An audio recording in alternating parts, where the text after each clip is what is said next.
Hello beta, good morning. Let's start our new chapter, that is strategies of food production. Chapter number 2 of unit 3rd.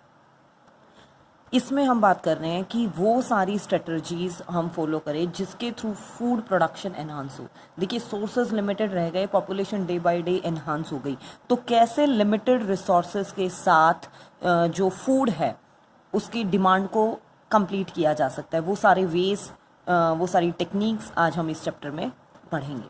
देखिए, animal husbandry, it is a branch of agriculture concern with the care and breeding of domestic animal.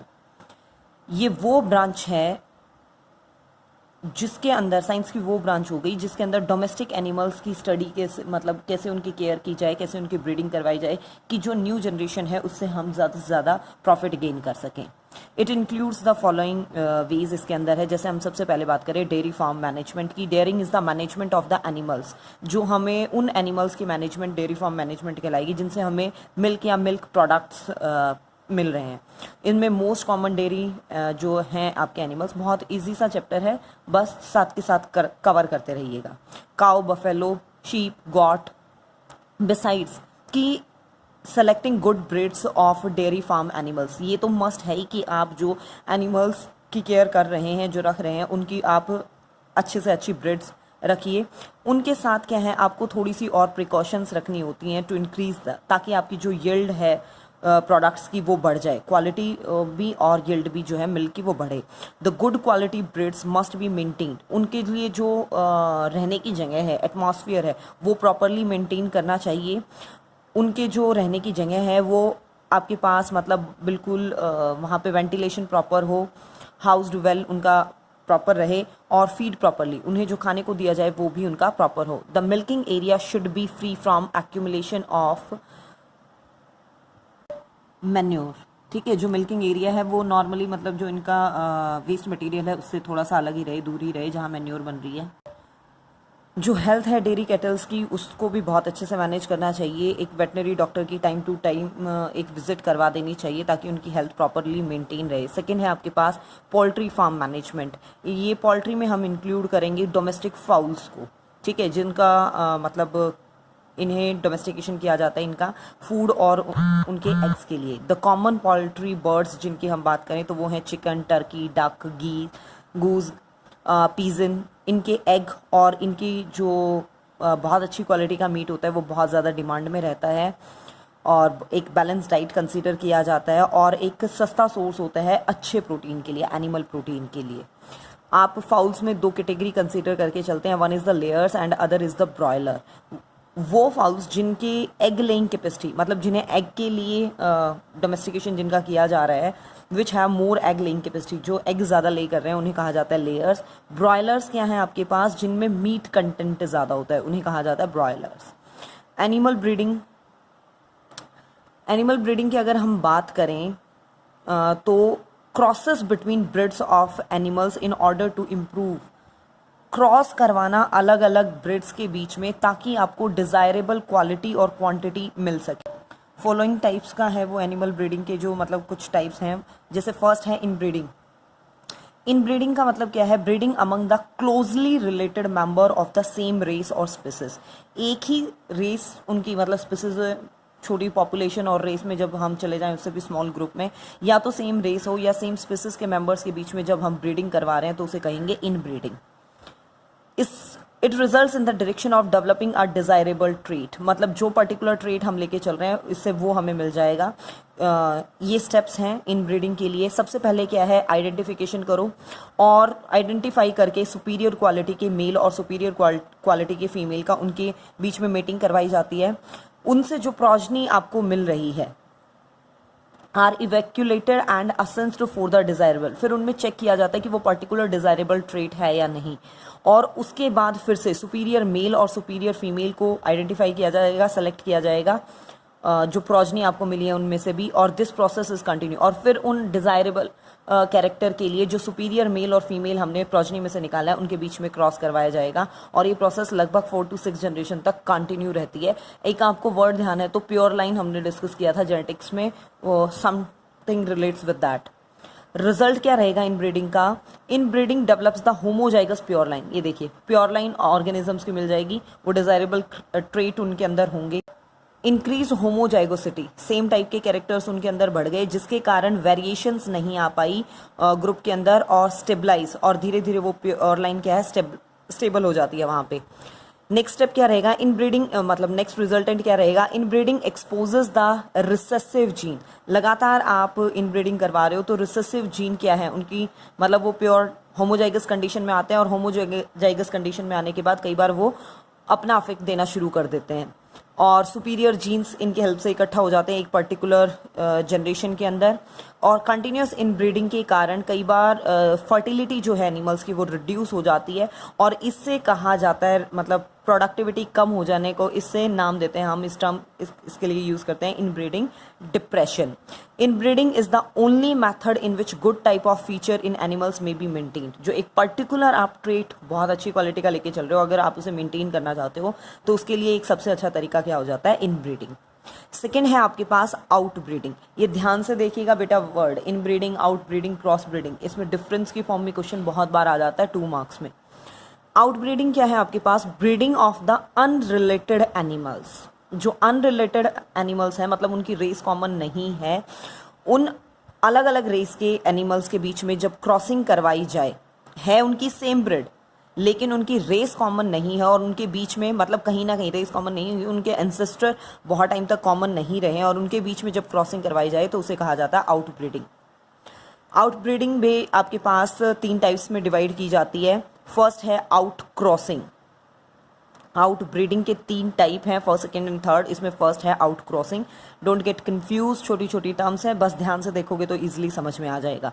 Mating between unrelated members of the same breed. Breed same है लेकिन members क्या हैं आपके पास, वो unrelated है, मतलब उनका कोई एंसेस्टर कॉमन नहीं है। Such mating related in the production of out cross. ठीक है, तो इसके रिजल्टेंट क्या बनेंगे? आउट क्रॉसिंग के रिजल्टेंट आउट क्रॉस, जब ब्रीड सेम हो लेकिन मेंबर्स अनरिलेटेड हो। सेकेंड है आपके पास cross breeding, mating of individual from entirely different breeds. Breed ही चेंज कर दिया है हमने, ठीक है, इज कॉल्ड क्रॉस ब्रीडिंग। जैसे आपने production of new breed ship, जैसे हिसारडेल नई शिप की नई जो ब्रीड है वो तैयार हुई, कैसे? ये पंजाब में तैयार हुई थी। इन बीकानेरी ईयूज और मेरिनो रैम्स, इनके बीच में क्रॉस करवाया गया था और उनसे तैयार हुई हिसारडेल, क्रॉस ब्रीडिंग के एग्जाम्पल में। एग्जाम्पल ले सकते हो आप जेबू का।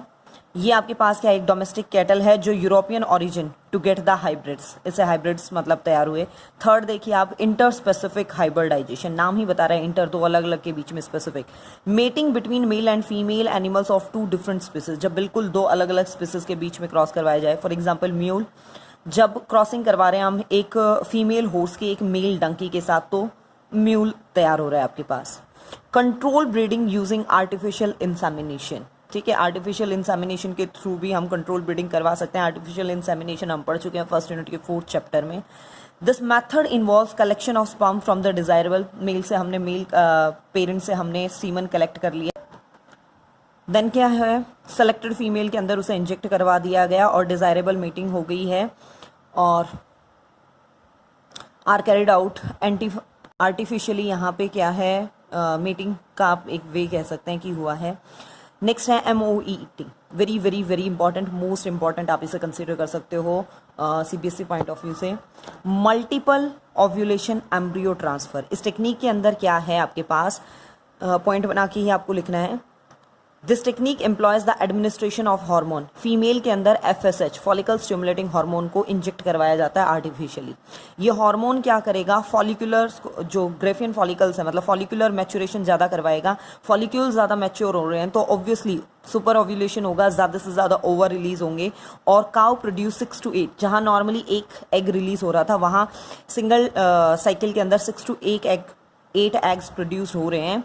और इन सारे एग्स को आप क्या करोगे, आर्टिफिशियली इंसेमिनेशन के थ्रू, आपने जो सीमन लिया है एक बढ़िया क्वालिटी के बुल का, उसके थ्रू क्या, आर्टिफिशियल इंसेमिनेशन के थ्रू उनको फर्टिलाइज करवा दिया, और इन फर्टिलाइज्ड एग्स को अलाउ किया जाता है कि ये लगभग 8 to 32 सेल्ड स्टेज तक ग्रो करें उस काउ के अंदर, and then recovered and transfer to the surrogate mother, वहाँ से निकाल लिए जाते हैं और किसी और मदर के अंदर, सरोगेट मदर के अंदर क्या है, सरोगेट मतलब उधार की माँ, किसी और जहाँ से सिर्फ यूट्रस लिया है हमने उसके अंदर इंट्रोड्यूस करवा दिए जाते हैं। जेनेटिक मदर मतलब जिसका एग था वो फिर से क्या है, सुपर ओव्यूलेशन के लिए तैयार हो जाती है, वहाँ से और एग प्रोड्यूस हो जाएंगे। ये जो टेक्निक है शिप के केस में, रैबिट के केस में, मेयर के केस में, बफेलो के केस में बहुत ज़्यादा मतलब सक्सेसफुल रही है। कुछ एग्जांपल आप ले सकते हो ब्रीडिंग के, जैसे कैटल ब्रीडिंग। ये ब्रीडिंग आपके पास मतलब दो टाइप की है, नेचुरल ब्रीडिंग, ये फर्दर दो टाइप की है, एक तो है रैंडम ब्रीडिंग, ठीक है। Few bulls with good draught मतलब जो सिर्फ बोझड़ होने के काम आ रहे हैं आपके पास, are kept along with the grazing cows के साथ जब उनकी ब्रीडिंग करवाई गई तो उसे कहा गया है रैंडम ब्रीडिंग। सेलेक्टिव और कंट्रोल्ड ब्रीडिंग में क्या है आपके पास, सेलेक्टेड काउ ले लिया आपने और सुपीरियर क्वालिटी के बुल्स ले लिए, जैसे ब्रिड करंट स्विस करनाल, ठीक है, एंड सुंदनदिनी केरल की ये ब्रिड थी और इनके बीच में क्रॉस करवाया गया। कैटल ब्रीडिंग में एक तो है नेचुरल ब्रीडिंग जिसके दो तरीके हैं, सेलेक्टेड और रैंडम, एक है आर्टिफिशियल ब्रीडिंग। इसमें क्या है, हम इंसेमिनेट करते हैं नेटिव काऊ के अंदर सीमन को और वो सीमन हम सुपीरियर क्वालिटी के बुल से लेते हैं और इसके थ्रू क्या है, एक अच्छी क्वालिटी की नई प्रोशनी तैयार की जाती है। नेक्स्ट देखिए, breeding of ship and got. Native ship breed which give good quality मतलब जिसमें वूल कंटेंट भी अच्छा हो, जो मटन जो उनका मांस कंटेंट है मटन है वो भी अच्छा हो, उसका क्रॉस करवाया सुपीरियर फॉरेन शिप के साथ, मतलब एक ये नेटिव स्पीसीज ले ली है और उसका फॉरेन शिप के साथ क्रॉस करवाया। फॉरेन शिप के एग्जांपल दे रखे हैं जैसे डॉर्सेट, हॉर्न, मैरिनो, और इससे ताकि जो क्वालिटी है और क्वांटिटी है फूड की मटन की वो दोनों ही एनहांस हो उसके। Goat are reared in the open shed, इन्हें ओपन में रखा जाता है और ये मतलब जो खराब वेदर कंडीशन है, बैड वेदर कंडीशन, उनको में भी सर्वाइव कर सकती हैं थोड़ा सा। वाइल्ड गॉट स्पीसीज है जैसे Capra, hircus is the ancestral stock of all the breeds of the domestic. आज के दिन जितनी भी ये डोमेस्टिक गॉट हैं वो कहीं ना कहीं इसी के रिजल्टेंट तैयार हुए हैं, कैप्रा, हिरकस। अगर हम ब्रीडिंग ऑफ पिग्स की बात करें तो लार्ज पिगरी सेंटर खुल रहे हैं पॉर्क के लिए। पिग के मांस को कहा जाता है बेटा पॉर्क, बहुत ज़्यादा कॉस्टली बिकता है। पॉर्क इज़ वेरी कॉस्टली, बहुत ज़्यादा कॉस्टली होता है। ब्रीडिंग ऑफ हॉर्स की अगर हम बात करें, यहाँ पे आप अगर देखो तो 6 important breed of horse in India, India के अंदर 6 हैं और इनको हॉर्स की केयर करने के लिए बहुत ज़्यादा प्रोफेशनल मतलब रेयरिंग, ट्रेनिंग और मेडिकल हेल्थ मतलब बहुत ज़्यादा प्रोफेशनल बंदों की ज़रूरत पड़ती है। ब्रीडिंग ऑफ म्यूल्स की अगर हम बात करें तो म्यूल्स आर फॉर्म्ड, आपको पता है, फीमेल हॉर्स और मेल डंकी की क्रॉसिंग के साथ ये बनते हैं। ब्रीडिंग ऑफ कैमल की अगर हम बात करें, 4 ब्रीड्स हैं कैमल की इंडिया के अंदर, जैसलमेरी, सिंधी, बीकानेरी, ये राजस्थान में मिलती हैं, एंड कुची ये गुजरात के अंदर देखने को मिलती है। बी कीपिंग की अगर हम बात करें, that is known as apiculture, ये एपीकल्चर रिलेटेड है हनी बी के साथ ताकि उनसे कॉमर्शियल प्रोडक्ट उनके मतलब हनी और वैक्स मिल सके। Honey is a sweet edible food है, न्यूट्रिटिव वैल्यूज़ की बहुत ज़्यादा है, उसके अंदर हनी के अंदर क्या है, शुगर, वाटर, मिनरल कंटेंट और विटामिन, एंजाइम, अमीनो एसिड, सब मिल जाते हैं और इसकी इम्पॉर्टेंस बहुत ज़्यादा है। मेडिसिनल वैल्यू है, बहुत सारी जितनी भी मतलब ये आयुर्वेदिक मेडिसिन हैं उसका ये इंपॉर्टेंट कंपोनेंट हो जाता है। और जितने भी डाइजेस्टिव डिसऑर्डर हैं, डिसेंट्री, वॉमिटिंग, स्टमक से रिलेटेड, लीवर से डिसऑर्डर हैं, लीवर रिलेटेड डिसऑर्डर हैं, उनके अंदर हनी को बहुत ज़्यादा यूज़ किया जाता है उन मेडिसिन में। बी वैक्स जो हमें मिल रहा है बी हाइव से, वो बहुत सारी इंडस्ट्रीज़ में यूज़ हो रहा है, जैसे कॉस्मेटिक इंडस्ट्री में के अंदर, पॉलिश इंडस्ट्री के अंदर। और जो हनी बी है वो आयुर्वेदिक और होम्योपैथिक प्रिपरेशन अगेन उन मेडिसिन के लिए बहुत ज़्यादा इम्पॉर्टेंट है। इंडिया के अंदर लोकल वैरायटी जो हैं हनी बी की वो हैं Apis cerana indica, Apis dorsata, Apis florea. इसके अलावा एग्जॉटिक स्पीसीज भी प्रेजेंट हैं बाहर से आई हुई, एपिस जैसे एपिस मैलीफेरा है, एपिस एडमसोनी है, जिन्हें कॉमर्शियल पर्पस के लिए यूज़ किया जाता है। एक टर्म है बेटा पॉस्चरीज, इसका मतलब क्या है कि फ्लावरिंग प्लांट्स अवेलेबल हो और वहाँ से जो हनी बी हैं वो नेक्टर कलेक्ट कर सकें। तो availability of flowering plant for the collection of nectar and pollen, इस अवेलेबिलिटी के लिए हम टर्म यूज़ करते हैं पॉस्चरीज। फिर अगर हम फिशरीज़ की बात कर रहे हैं तो ये एक ऐसी इंडस्ट्रीज़ है जो आपके पास रिलेटेड है कैचिंग, प्रोसेसिंग और सेलिंग। आपने फ़िश को पकड़ा, उसकी मतलब जितने भी प्रोसेसिंग थी और उसके बाद उसको सेल किया, और फ़िश के अलावा शेल फिश जैसे प्रॉन हो गए, मोलस्का के मेंबर्स हो गए, और अदर एक्वेटिक एनिमल जैसे क्रैब और ऑयस्टर वगैरह, जो एडिबल ऑयस्टर वगैरह हैं, वो भी इसमें रिलेटेड हैं। ये वाटर एनिमल्स आपके पास एक तो फूड की तरह काम में आते हैं, दूसरा क्या है, ये इनके अंदर जो प्रोटीन कंटेंट मिलता है वो सस्ता पड़ता है और अच्छी क्वालिटी का होता है। पिस्सीकल्चर टर्म क्या है आपके पास, fish farming in isolated water body, the rearing and caring of fish is known as pisciculture. Marine fishes के एग्जाम्पल, ये अलग अलग एग्जाम्पल ज़रूर याद रख लेना, कई बार आ जाता है give the example of marine fish, fresh water fish, तो वहाँ आपको पता होना चाहिए, हिल्सा, ट्यूना, ईल, बॉम्बे डक, सार्डिन्स, हैक्रिल, ठीक है। और अगर कॉमन फ्रेश वाटर फिश की अगर हम बात करें तो लेबियो रोहिता, केटला केटला, किटेल, मृगेल, कैलबासू, ये सारे आपके पास फ्रेश वाटर फिश हैं। मैरीकल्चर क्या है आपके पास, जब आप aquatic organism, when farming of aquatic organism is done in coastal water के अंदर, सारे एक्वेटिक फिश के अलावा जब आप एक्वेटिक ऑर्गेनिज्म की बात कर रहे हो कमर्शियल बेसिस पे, तो उसे कहा जाता है मैरीकल्चर। अगर आप टर्म दे रहे हो एक्वाकल्चर, तो इसका मतलब है कि आप एनिमल्स के साथ साथ, एक्वेटिक एनिमल्स के साथ साथ एक्वेटिक प्लांट्स की भी कल्चरिंग कर रहे हो फ्रेश वाटर के अंदर, तो उसे कहा जाता है aquaculture. This is the topic related with animal husbandry.